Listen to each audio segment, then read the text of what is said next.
Hello, everyone. Today I had the opportunity to sit down and have a great conversation with the Honorable Mark Saliba, Mayor of Dothan, Alabama. We covered many topics, but the subjects we covered, we were able to talk about the character and some of the history of Dothan, why it's in that sweet spot of being a small town where families can feel comfortable and safe, but also large enough where people, entrepreneurs and businesses can really have great success. We talked a little bit about his history and his story and the process that God uses in his providence to shape and mold a person to take on that responsibility. And then a few more questions to talk about the wisdom needed to navigate all the different concerns and the decision making that one needs to do in order to create orderly spaces where humans can thrive. Anyway, join us.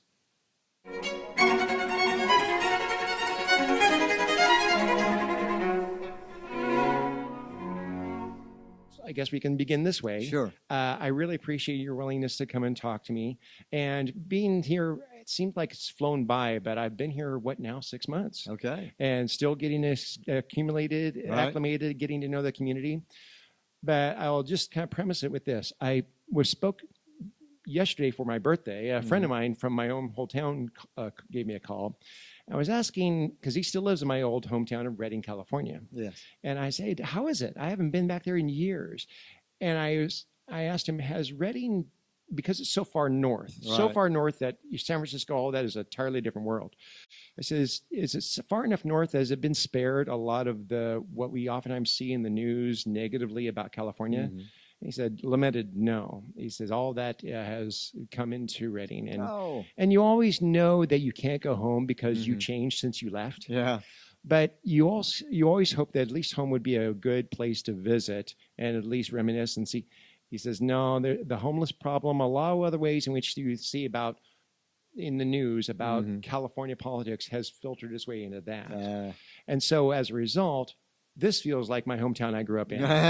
Yeah. Redding would not, yeah. But Dothan does. And so, and they're starting to have a couple of listeners that obviously our church, but some that are even outside of the area. Okay. And when they try to ask me, well, what's Dothan like? I said, I tell you what, I'm starting to ask people, and they're telling me stories about Dothan. And so it's such a blessing to have you here. I'm wondering, there's a couple of things I'm hoping that we can accomplish in time without taking up too much of your time. One, I'm hoping you're willing to kind of be somewhat of a Dothan slash historian and advertising agency for a moment to kind of tell us a little bit about the history and the character of the town. Yes. And then after that, I'm hoping that we can go into a little bit of your story. Because I think it's important to think about what a process God takes someone through in order to bring them to a place of responsibility for others like this. Yeah. Solomon, when he was younger, he was inspired by God to ask for whatever he wants, and instead of wealth, he asked for wisdom. Yes. And I'm really curious as to the process that God puts someone through in order to take on the responsibility of creating orderly places where people can thrive. Yes. That's something I think people would benefit from. Absolutely. And then after that, maybe there's a few more things we could, topics that will come up along the way. But I'm wondering if you would sell us on Dothan, really, just for starters. Well, first off, I would say, just so you have a timeline, I turned 65 this year. Okay. And was born and raised in Dothan, Alabama. So I've been here. My father was born and raised in Dothan, Alabama. My grandfather came over from Lebanon, and so immigrated here and brought three other. My great-grandfather brought three other brothers with him. So all the Salibas are from four brothers that came over when they were, barely in their 18 or 20 years old. Okay. So Dothan has a great history of diversity because most of the founding families that have been here have come from, different places in the world. Right. As just like mine. And so they came here to find a place where they could assimilate in, where they could be entrepreneurial and innovative in spirit, work hard, and create a really great place for family. Okay. And so I would say that over the last 65 years in my lifetime, and I think that's what we all have to kind of do is see, what our story is, how we have fit in, and what is the next chapters Okay. for subsequent generations that are coming. And so when I was born in 1960 here in Dothan, Alabama, we have that Ross Clark Circle. Okay. Everyone lived within that side, the Ross Clark Circle. You got outside of the Ross Clark Circle, you were in farmland. Okay. And so, the growth in one lifetime, my lifetime, has been tremendous. And so, to some degree, we are a much larger city. So, we went from in the 20s and 30,000 people to 71, 72,000 in the city proper. Okay. Now, be all that as it may, I'm still, as they say in the country, as the crow flies, only 2 miles from where I was born. Really? Okay. On Rosemont Drive. And so, just straight across, over Westgate in our Westgate Park, I live, right over there now. So 65 years later, even though our city has grown, we're still to have that small city feel. Right. And so that I think that part of my advertisement and my advocacy for the city of Dothan is we continue to improve on our quality of life and the things that answers the big question of what is there to do tonight. To also, right. Like everybody wants to know that, whether you're 16 or 66 and older, and over the more than that, it is, hey, what is it that we want to improve our quality of life on at this particular point? We are the 8th largest city in the state of Alabama. Okay. There's 465 cities in the state of Alabama. I just was president of the Alabama League of Municipalities, which is our association for cities and towns in the state. And so we are where we are. We're pretty unique because we're not one of the I-65 cities. Right. We don't have a major university in our town. We're not Tuscaloosa or Auburn, and we're all down here in the southeast corner. But we're the 8th largest. So what that speaks to a little bit is the entrepreneurial spirit, the hardworking, good people that are here in this town that do care and do have a lot of compassion and passion for life and for others as well. And I think that has been a blessing. The a little bit of the feel of being isolated from the state a little bit has created us to not see limits. So city limit lines and county limit lines and Wiregrass area, we have to work together and collaborate. And so I think there's something unique there as well. If you talk to any company that's migrated from another part of the country to here, they'll almost always tell you that the reception they have gotten here between the city, the Chamber of Commerce, the county, and other entities is unique and is different. Okay. And we've been doing it for a lifetime. It's not something that's just new. We knew we had to do that. So that's a little bit about who we are. Okay. But we are a family-oriented town that's growing, that wants you to feel like you have the opportunities in a bigger city, but you still feel like you're a small town. Okay. When you talk about living with 2 miles away from where you grew up, I will say someone who's a nomad like myself, boy, that is really the greener grass. That one who's moved too much longs for that stationary life, and is just like, I would love to be in one spot forever. And the idea that you would have a community where someone would want to be there for multiple generations. Sure. I mean, that's really, I would say that's a measure of wealth almost. Well, it's a measure of a certain type of wealth and value to your life. Yes, I mean, I have such strong nostalgic feelings for the city and where I grew up on Rosemont and or on another street that I lived, that I'm like waiting for that house to go up for sale so I can buy it again. And just, because it's just that feel of, I love where my roots have been. So in that sweet spot where you have the opportunities and the entrepreneurial opportunities of a larger city, but you still have that family-oriented small town feel, is there something of a sweet spot to be in where if you start getting bigger than that, you're risking losing some of that character? Yes, I would say that is the inherent risks of the evolution of a city. right? If you wrote a book and it was entitled "The Evolution of a City," you would almost you would almost always find that as a city got to a certain population size, it became harder and harder to care for each individual in your city Right. and make sure that they have those equal opportunities and chances and hope of being able to do whatever that they would like to achieve in their lives. And so a lot of times what you see when a city gets to be a certain size, they become less of a residential city and people start moving outside of the city limits. They long for that sweet spot Right. that they may have lost, but they want to be close enough to some of the things that you can offer in a larger city. Okay. And so you trade off a little bit as it gets bigger. So that is a worry of mine, Right. is pouring enough resources into our youth and making sure people feel safe. Right. My research archaeologically was a little bit on urbanism, Mm-hmm. and we talked about the evolution of major urban centers over time and how they change in character.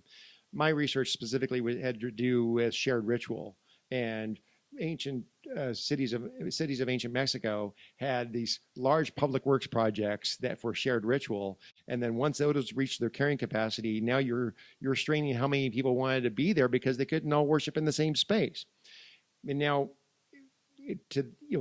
I think the modern crossover to that is the ways when you're looking at public works projects and ways to try to create common space, places where people can gather and have something of a character of the town in a sense. Mm-hmm. I know architecture and public character aren't necessarily quantifiable, but I know, like for example, the new city hall is being built, Right. and I was curious about how those type of projects, the ways in which your revitalization of the downtown area, Right. what's the expectation of what that will do in terms of keeping the character and the spirit of the town? Well, for one, the downtown revitalizations, I think, are an imperative part of the evolution of a city. Okay. If they die and become places that are not safe and or deteriorate in their buildings, Right. it's almost like an illness from within inside your body that then Mm-hmm. progresses to the outer limbs and then it gets sicker and sicker. And so I think that it's a big part of how we keep our city thriving. The other thing is, where we are within that 3 or 4 or 5 block area of what we consider downtown. Uh-huh.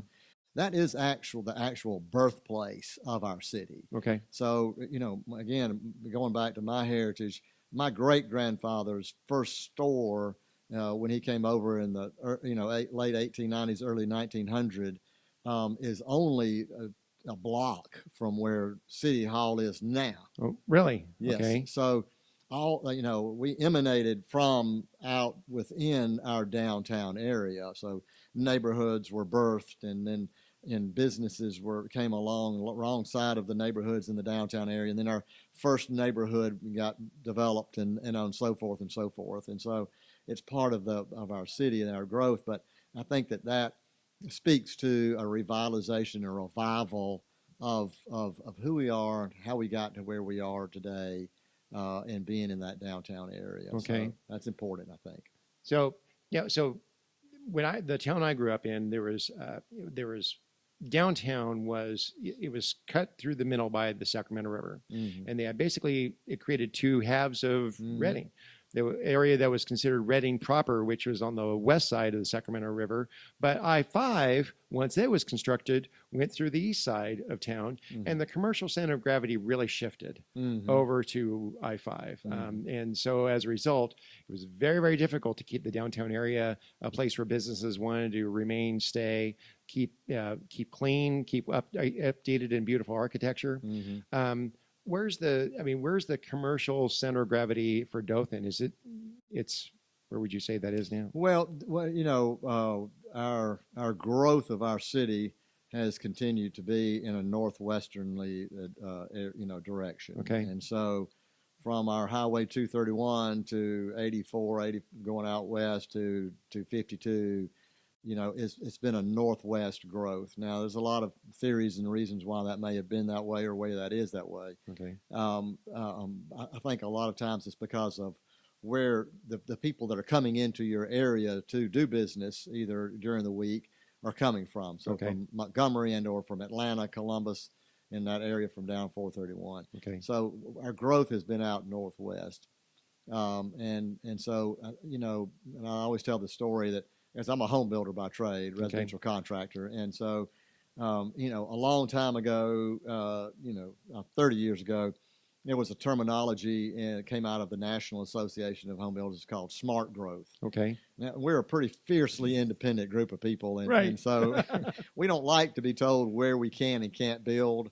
And I thought, smart growth, they're just getting into my business. Right. And so, it's like, but now as I have grown and matured, and now wearing a different hat as Right. mayor as well, I see the benefits of a growth that's within our whole city that just doesn't go in one direction. One, it makes better sense, for the cost of it, Okay. to keep it in a central location and then going out in all directions. If your infrastructure has to continue to go in one direction, Right. Mm-hmm. if your emergency responses has to go out in another direction, it's just expensive. So it makes good sense to grow our city in all directions. I will say, back to your question too about urban planning and how do you decide what goes in what area and all. I think that you really ought to take your city and your town and look at neighborhoods. Okay. And try to cordon off chunks of neighborhoods in a big group so that it's that proverbial taking a bite out of the elephant. If you really want to tackle it, because a lot of the neighborhoods have a different feel. Some are more residential, some are more commercial, some Right. are blended, some have different challenges. And so I think it behooves us a lot of times to look at neighborhoods and the community assets that they have within that neighborhood. Okay. And you get a better buy-in and feel from the people in your neighborhood to fix things and to work on things and come together. When we talk about unity, Right. how do you build unity? You build it around people and helping to solve the problems. And so I think that neighborhood revitalization is probably a big part of urban planning as well. Okay. I said I wanted to also, you touch on your personal story a little bit. Yes. If I could, we wanted to kind of move more in that direction. Talking a little bit about the fact that you grew up in this area. Yes. But you've also had a journey along the way as you developed, you became successful in business, as you were trained along the way, as your own, I guess, I don't want you to share anything you don't want to, but your faith informed a lot of that journey as well. I'm Yes. hoping you'll kind of talk us a little bit about how you went from, okay, I'm a young man, you're branching out in life, to now you're into an area where you're looking at responsibility for the 8th largest city in Alabama. Right. So where can you take us from A to B? Well, iron does sharpen iron, and Okay. and I think that our stories are our testimonies to our lives, and to our faith walk, our sanctification journey, as they say, and moving forward. And I have been blessed that I've had a good God that has had me in His hands when I was not where I needed to be in my maturity, and Okay. and as a young man and coming up and making decisions about things that are extremely important. And so a lot of times it takes a bump in the road to rattle you a little, to say, maybe my self-introspection hadn't been as fine-tuned as it needed to be. And so I think that somewhere around 39 or 40, my world was shaking pretty good. Okay. And my faith and belief in I need to be in the Word daily Okay. has been what has helped me to be in a better place with my relationship with God, and my relationship with my spouse, and my relationship with my family, and my relationship with the community. Okay. I think that everything that we are taught in Scripture teaches us to serve. Right. And you don't start out being a servant leader. You start out being a servant in your community. Right. Okay. To put you in a position of leadership. You don't say, hey, I'll wake up in one day and just want to be the mayor or commissioner or the CEO of a company. Right. You need to serve in some capacity somewhere. Beware the person that wants to jump to the front of the line. Absolutely. Right. You know, you need to be leery of that because it's that journey. It's that helps us along the way to serve in different aspects of your community. And so that's been a big part of my life and getting me to where I am. I feel like that I am where God wants me to be. Okay. And that's important to me. I don't want to be out of that. As we mentioned, you said sweet spot earlier. I don't want to be out of that sweet spot because I am a better mayor. I'm a better man, husband, father when I'm there. So I do think when people talk about leadership, I think you really need to be on that path of serving first. My father, who's passed some years back and was mayor for 8 years here in Dothan. Okay.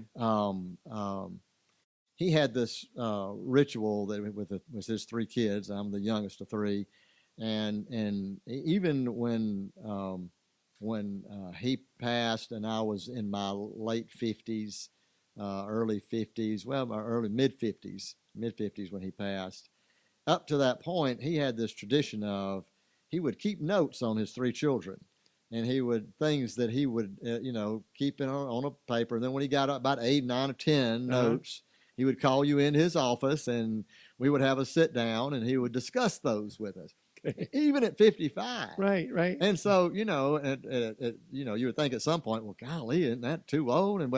But he had a wisdom that I didn't have, and one of the things that he had on there, I'll just name 3 or 4. One was continue to establish a great relationship with your brother and your sister. Okay. Your family. Right. Family was important to him, extremely important to him.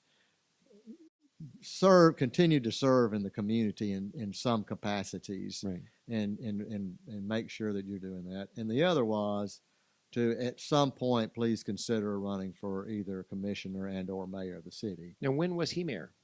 He was mayor from 89 to 97. Okay. And so he started our construction and real estate company. My brother, who's older than me, who has had the biggest part of us being successful, is a big part of our company. And he and I, ran the company while Dad was downtown because it's a full-time job. But we have been blessed with a good leader in our father and my mother, who was very strong faith-based as well. Well, it sounds like he was very attentive and yes. knew. Gosh, in our culture today, we would kill for more parents that were that attentive to their children, yes. right? I like the fact that you see your responsibility that you've taken on as being in the midst of a story. Sure. When I teach for the University of Houston, sometimes I will give an assignment for students, and I'll ask them to write, and this is a writing assignment for them in 3 pages. I said, I want you to share your story. It's like 3 pages. Yeah, I said, except for where you were born starts at the top of page 3. Page 1 is how your grandparents, where they were born, how they grew up, how they met, and had your parents. Mm-hmm. Then page 2 is where your parents grew up, where they were born, how they grew up, how they met, and had you. And then you're at the end of that story. Yes. And so they come back oftentimes talking about it being a transformative experience. Sure. Because they see themselves in the midst of this continuity of God's grace kind of working through their family in that regard. Mm-hmm. And in this case, your father wasn't alive to see you become mayor. Did not. But I imagine in some cases there's an old country song, or it may have been a gospel song about I remember. Someone would have to look it up for me. But it was an old gospel song about a young man who's was playing in a football game, whose father who was blind but could just sit up by the speaker, come to his game and just sit by the speaker and listen to for his son's name in on whether he was taking the field. And during the course of that song, he says, my father, he says, son, are you glad you, the coach says, I'm going to send you out to play. He says, thank you, coach. My father passed earlier today and he finally gets to watch me play. And so, of course, it's a tearjerker, and everybody, there's never a dry eye by the time it's done. But nevertheless, there's that sense in which, there's a real satisfaction in being the legacy of those that really raised us well. Sure. In that regard. I have the same thoughts about my dad, who's still living now, but the older I get, the more nostalgic I get about my grandparents. Sure. That my mom's dad owned a Shell station and was a volunteer firefighter up in Weaverville, California, and so it's the ways in which we're a continuity of our family. It's really satisfying, and you get to do so right here in the town where he did. Yes. And so now, tell me about your family, your children. So I have two older adult children that are 40 and 38. Okay. They both live here with their families. In Dothan. One is the oldest is in our construction company. My son Ben and daughter Abby, who's 38, and she's in our real estate company as well. And then we have a soon-to-be 21-year-old who's at the University of Alabama, just finished his second year, and we have 5 grandchildren from the two older. So. I have been parenting for a long time, right, and now grandparenting, and it's been an interesting experience. That is several chapters in the book, and how parenting has changed, and the challenges, from my 48 and 38-year-old to now my 21-year-old has changed, and so that to me is also a big part of our challenges in the community as well. Right. So creating a space where people would want to have several generations all in one spot. Absolutely. So now a town of this size, like we said earlier, Solomon is younger and he's asked, do you want wealth? And he's like, I'd rather have wisdom. And that wisdom that you're bequeathed from your father, but it's also informed by your faith and the experiences of life you had. Even talking about how times even where you're kind of looking up going, God, you're going to be able to redeem this one. Most ministers can relate to that because we tend to be passionate about God's grace because we needed it so badly. Yeah. But that wisdom, I'm sure, comes really is necessary when times when you're having to manage the affairs of a city, and lo and behold, not everybody has the same cooperation quotient. Yes. Their own interests. Right. So how you navigated the personalities? I mean, I know that this is not the place to talk about some of the good, the bad, the ugly. Right. But I know that people are people. Sure. I remember, and minister in church. Right. It's people have different motivations for things. It took me a while to realize that It took me a while to realize that how few of the people that say they really liked your sermon actually heard it, and so people are people, and so you've had to navigate those personalities and public works and major projects and contractors and councilmen and so forth. What are some of the things you've drawn on in order to navigate those things? Yes. Well, ironically, my father was extremely intelligent, book sense. My sister and my brother both made, really, really great grades. And then lo and behold, the third one comes along and he's in fourth grade diagnosed with dyslexia and has learning disabilities and has all kind of challenges. And so through the years, that was the one thing that when I would read, about Solomon and asking for wisdom, I thought, this is something I can ask for, is wisdom. Right. And how do you discern and make decisions is important. I think that besides my faith, one of the things that has been helpful for me is, again, when I got out of college, I came to work with my father in my construction company, and construction challenges you in that way. Okay. So as a supervisor on a job site of building homes, you go out to the job and You're dealing with framers and masons Right. and different subcontractors. They speak differently. They have different lingo, and they tell different jokes, and they say different things, and they're working out in the hot sun, Right. and in the inclement weather, and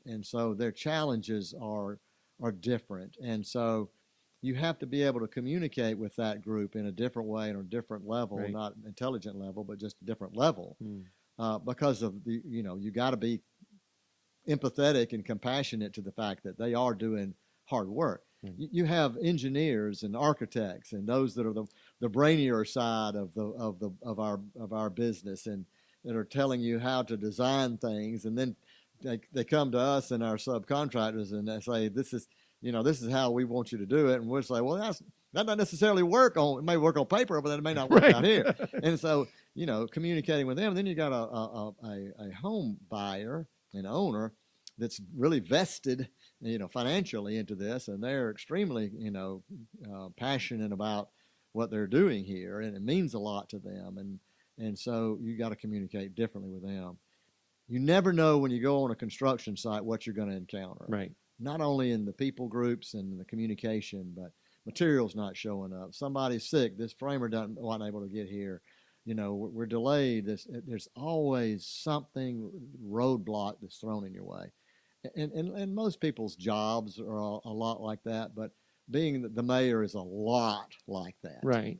and so you don't know any given day when you go in what you're going to deal with, and what is the best strategy. So I do think that there is training that helps you with learning discernment skills, and what is wise and what's not. And my father was a great listener. It's the out of the book of James. Right. You should listen a lot more than you speak. Right. My dad used to say, "Son, God gave you one mouth and two ears as a hint." Yes, it's a great hint, and he made the time for people, and he listened to them. And when they walked out of that room, they felt listened to, and felt like that he had given them his best, and that's important. In the national conversation about government, I'm not immune to debates about government philosophy and what's in the news and so forth. And I know that for many people, we talk about what we think are good remedies Right. for the people's interaction with their government on a national level. I mean, we obviously think about the state and the county and the city level, but at the national level, it seems to me sometimes we have just a disproportionate number of those in government who that's all they've ever done, Mm-hmm. versus those who started out working with their hands Mm-hmm. amongst difficult people Mm-hmm. in the sun, Mm-hmm. and they learn people skills and discernment that way, and then we'll entrust you with larger things Sure. after that. And I think that that would be a remedy for quite a bit of the challenges we Yeah. face. Yeah. Well, and I've had these discussions over the last 8 years with employees that have worked, just for a municipal government all of their life, Right. and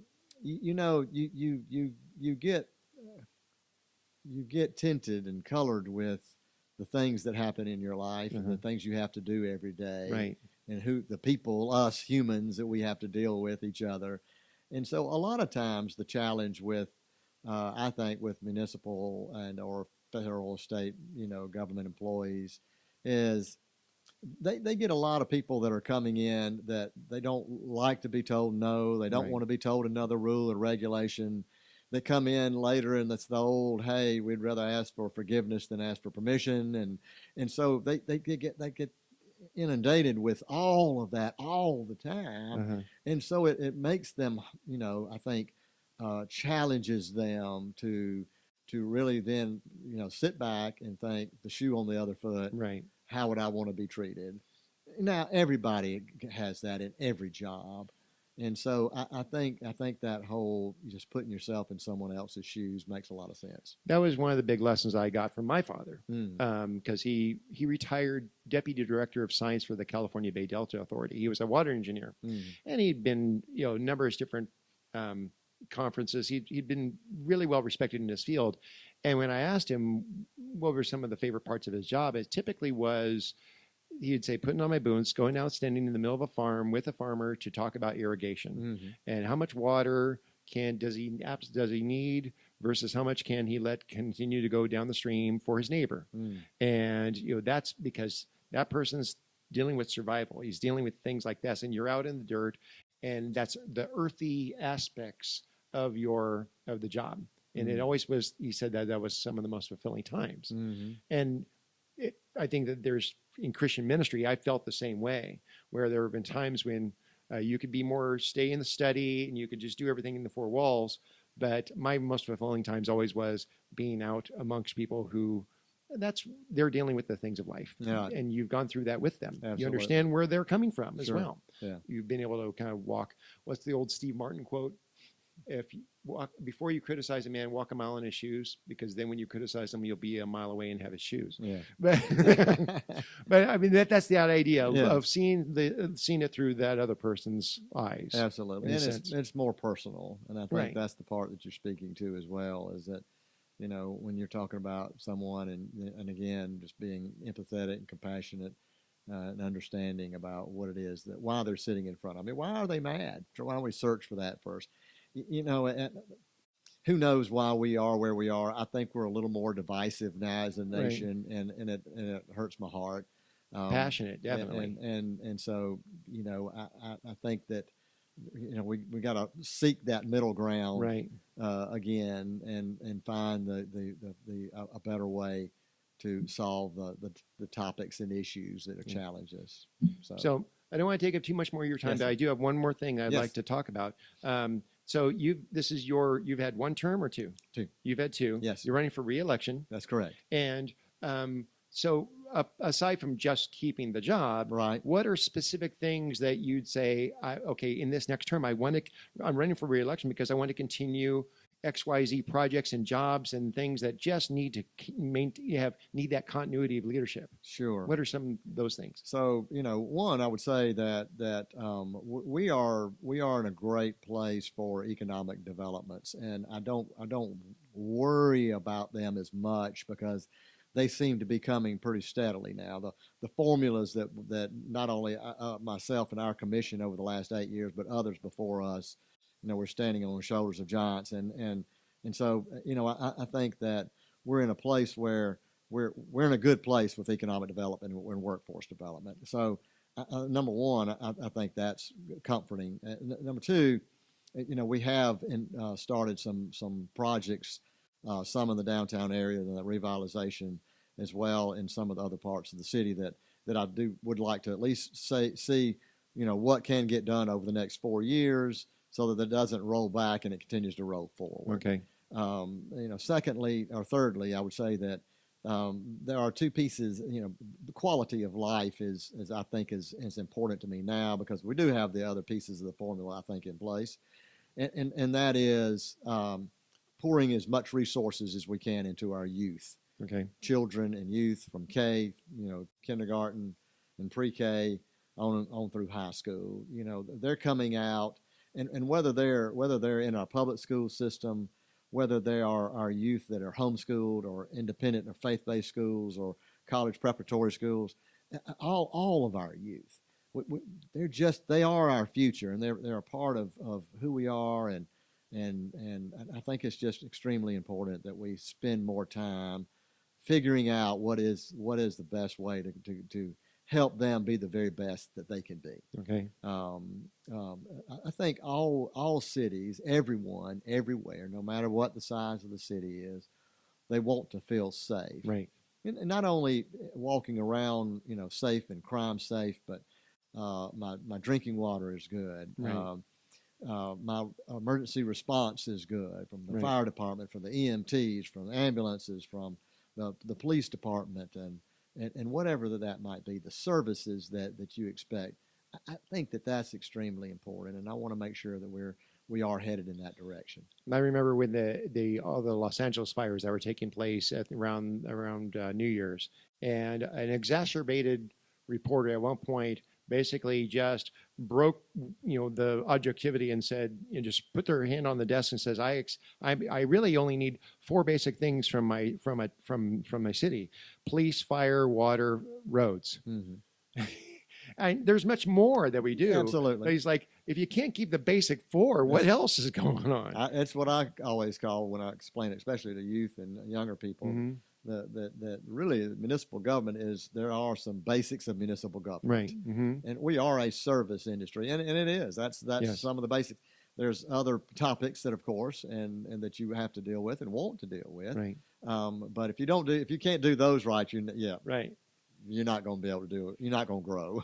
Well, and specific, some of those are absolutely, well, again, those are why they're the basic four. And my hope is that I'll be able to have a conversation like this, maybe at some point with Chief Williams or maybe Chief not Benny. Chief Williams, but someone from the fire department, Mm-hmm. because I have a very great passion for our first responders. Yes. I'm very persuaded that they make careers out of praying, about answering prayers that we constantly pray all the time. Right. And so, but specific for the upcoming election, Uh-huh. when is it again? August 5th. That's coming up August 5th. Right. National statistics remain lamentable that seemingly far more people will show up for national elections than they do local ones. Right. And that really has just always gotten under my skin, because the more localized the government, the more we interact with it. Sure. And I'm very, very passionate that any given Christian needs to have a strong opinion about how good policy is enacted, because it either enables human flourishing or it exacerbates human suffering. Yes. One of those two. Sure. So and since that's the government that we interact with the most locally, that's where the passion should begin and then work its way out from there. Mm-hmm. Unfortunately, national news cycles tend to make people more excited for November than they do August. Yes. And we'd like to be able to, I don't know how it will influence the reversal of that trend, Mm-hmm. but my hope is that people will be passionate about their local communities, because that's where they experience the blessing of God the most, Yes. in terms of how making order out of the chaos and wisdom applied to all these services that we have causes the greatest human flourishing. Mm-hmm. And that's where we experience it the most. Well, it's when we like to talk about in local government and in our communities, building unity and building community, Uh-huh. and that's done one person at a time, person Mhm. to person. You don't affect social change without personal interaction, and that's what our faith is about. It's Right. what being a good disciple is about, and I think that's what being a good servant leader is about. Thank you very much Absolutely. for coming and taking the time to Yeah. talk to My me. pleasure. And it's a joy. And everyone I've encountered so far at City Hall are the most friendliest people. And I think my wife even commented, she's like, Alabama, it may just be an Alabama thing. I mean, Florida was wonderful, but the moment we cross the state line, every business we go to is always going to say, have a blessed day. And we're experiencing that Southern hospitality that I used to long ago just attributed to the mountains of Northern California. I Right. didn't even realize what I was in for when I came here to the Southeast. It's been wonderful. Well, So, it's a blessing to have you here. Thank you very and much. Thank you for being in our city. thank you very much. Really appreciate it. Yes, sir. Thank you.